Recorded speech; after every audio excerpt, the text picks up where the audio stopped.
हर वक्त फर्क है। आपने कहा कुछ, किया कुछ अलग, आज भी वही कर रहे हो। समता शब्द हमारे प्रधानमंत्री ने प्रयोग किया, कहाँ है समता बताओ तो सही।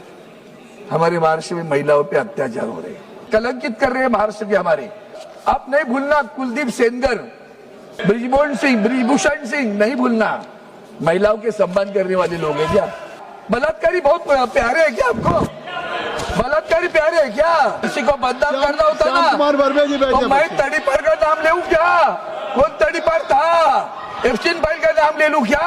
बोलो ना मुझे, मुंह नहीं खोलना कभी, पूरा कर दूंगा, मेरे पास पूरा है तुम्हारे से लाइन है तुम्हारी इधर की महिलाओं के अत्याचार। हम मांग करते हैं इस 544 में आरक्षण दे दो, हम आपके साथ हैं। चलो बताओ, हिम्मत हो तो, है हिम्मत? 2023 में जब महिला आरक्षण का क्या कहा था कि हम जनगणना करेंगे और उस जनगणना के आधार पर आरक्षण देंगे। आरक्षण में और क्या होगा? आपने ओबीसी कहीं नहीं लिखा है।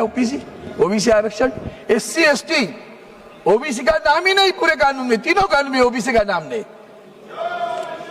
उसके बावजूद 50% बढ़ोतरी का भी नाम नहीं है। इसी में बड़ा गेम है सर।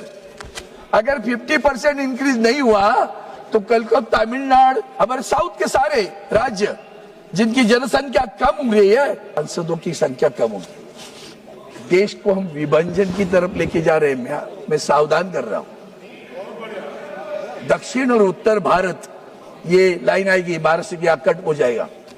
कर्नाटक, आंध्र, तेलंगाना, केरला, तमिलनाडु सुशिक्षित है, बहुत लोग शिक्षित है, आगे बढ़े हैं, तो जनसंख्या कम है। जहां क्या है, ऊपर जनसंख्या बहुत है। तो इससे क्या होगा?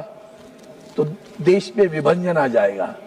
इन द आर्टिकल, ये जो आपका clause 3, upon the completion of E census निकाल दिया। सेंसस नहीं करोगे तो जाति न्याय जनगणना नहीं होगी। जाति न्याय जनगणना नहीं होगी तो पिछड़े वर्गों का आरक्षण नहीं मिलेगा। तो election commission shall act as delimitation commission in the legislative also. इसका मतलब क्या है बताओ? आज इलेक्शन कमीशन क्या करता है, कल भी वही करेगा। The commission shell determine its own procedure and shall in the performances of it have all the powers of मेरी मर्जी।